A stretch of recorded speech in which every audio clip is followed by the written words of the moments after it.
오늘은 성령 강림후 제4주이며 맥주감사주일입니다. 우리의 마음이 하나님께로 향하여 감사로 예배하는 사랑하는 성도들의 삶과 가정과 일터, 그리고 계획하신 모든 일들 위해 우리 주님의 크신 은혜로 감사의 열매가 풍성하게 맺어지기를 우리 주 예수 그리스도 이름으로 간절히 축복합니다. 지구온난화 현상으로 이전보다 더욱 심해진 30도가 넘는, 그리고 여름의 한복판이 더 길어진 심한 무더위로 짜증도 살짝 늘어나고 또 움직임도 줄어드는 다소 무기력해지는 일상 속에서, 특별히 계엄 사태로 인해 우리는 지난 반년 동안 갈등과 반목, 그리고 극심한 분열의 양상 속에서 정치적 혼란과 경제적 어려움을 겪으며 불안한 마음으로 지나왔습니다. 또한 세계 도처에서 전쟁의 소식으로 신음하는 소리가 가득한 가운데 우리는 그럼에도 불구하고 맥주감사주의를 맞이하며 하나님께서 베풀어 주신 은혜를 헤아리며 감사로 예배하고 있습니다. 감사로 예배하는 우리 믿음은 형편과 상황에 영향받는 온도계 같은 믿음이 아니라, 이 믿음은 어떤 상황과 환경 속에서도 우리를 구원하신 하나님의 은혜에 감사하며 상황을 변화시키고 회복시키는 온도 조절계와 같은 믿음입니다. 이 믿음으로 드리는 감사 예배를 하나님이 기뻐 받으실 줄 믿습니다. 지난 반년을 돌아보며 감사를 헤아려 볼 때 우리는 여러 은혜를 고백할 수 있습니다. 말씀과 기도를 회복하시는 은혜, 하나됨을 향하여 걸음을 걷게 하시는 은혜, 때를 따라 채우시고 이끄신 은혜, 각 사역마다 일어나게 하시는 은혜로 넘치는 감사를 고백하게 하십니다. 그러나 그보다 더 깊은 감사는 본문의 하박국 선지자의 고백처럼 사랑하는 성도들의 삶 속에는 여전히 결핍과 약함, 고난의 자리를 지나야 하기도 했습니다. 그럼에도 불구하고 여전히 구원의 하나님으로 인해 감사하는 성도들을 생각하며 목사인 저는 더더욱 감사한 맥주감사절을 맞이하게 되었습니다. 그렇습니다. 우리가 감사절이라고 하면 우리는 과일 바구니와 곡식단을 떠올리며 풍성하게 생각합니다. 그러나 하나님으로 인해 기뻐하며 감사를 고백하는 오늘 하박국 선지자가 처한 상황은 전혀 다릅니다. 오늘 본문의 3장 17절에 이렇게 말합니다. 무화과 나무가 무성하지 못하며 포도나무 열매가 없으며 감람나무에 소출이 없으며 밭에 식물이 없으며 우리의 양에 없으며 외양간에 소가 없을지라도 라고 말하고 있습니다. 이스라엘의 농경 생활에서 황폐하게 된 경제적 현실에 직면해 생존권 박탈될 정도로 위기에 빠져 있었던 모습을 나타내는 고백인 것입니다. 이는 단순히 결핍을 넘어 생존 자체를 위협하는 이 총체적인 위기의 상황입니다. 오늘날로 말하자면 직장의 문이 닫히고 은행 잔고가 바닥나고 건강이 무너지고 자녀 문제로 마음이 찢어지는 절망의 자리일 것입니다.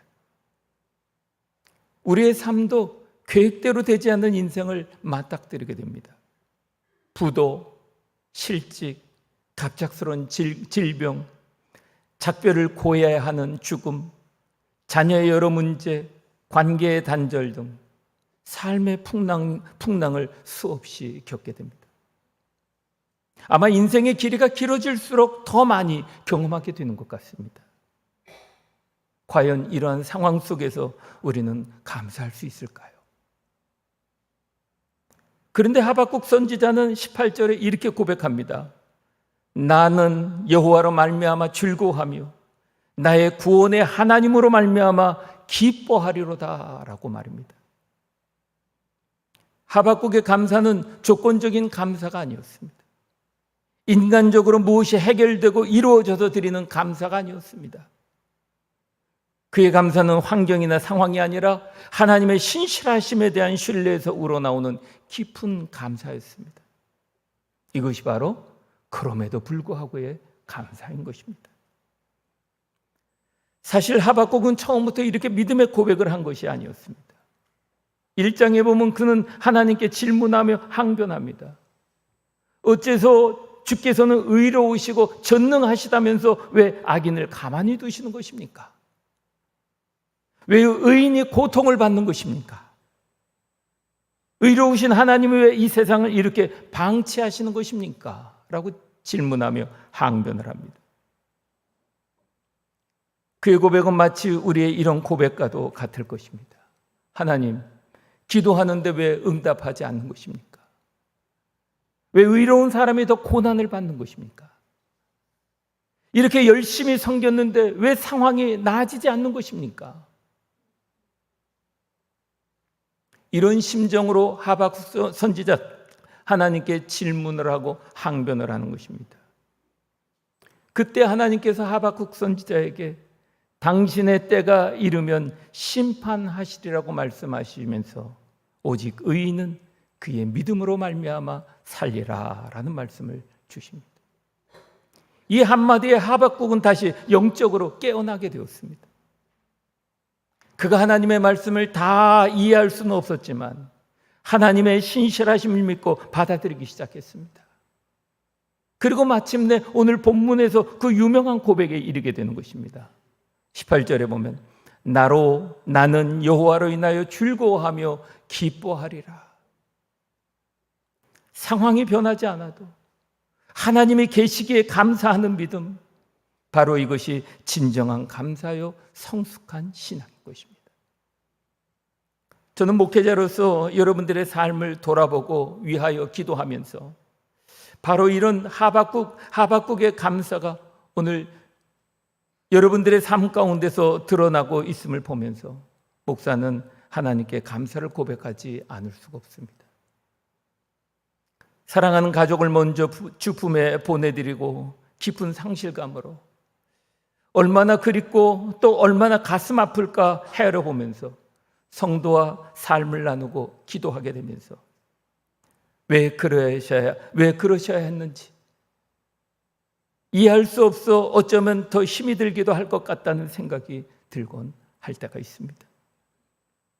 그러나 다 이해할 수 없는 하나님을 향해 그럼에도 불구하고 감사하며 믿음의 길을 굳굳이 걸어가는 성도들을 통하여 머리로만 알고 있던 그럼에도 불구하고의 하박국 선지자의 감사를 함께 배워가게 되기도 합니다.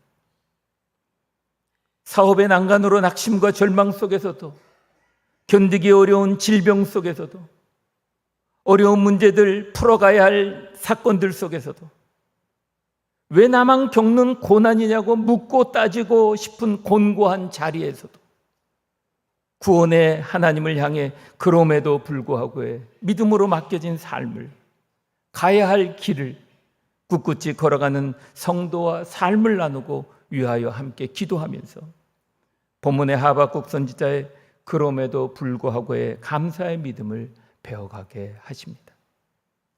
그렇습니다.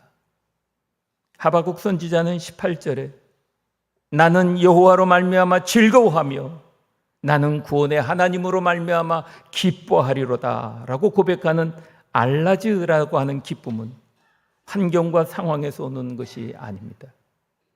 이 기쁨과 감사는 단순한 감정보다 영혼 깊은 곳에서의 기쁨을 의미하는 말입니다. 그 기쁨, 그 감사는 환경이 아니라 하나님의 신실함에 대한 믿음에서 비롯된 선언이라고 말할 수 있는 것입니다.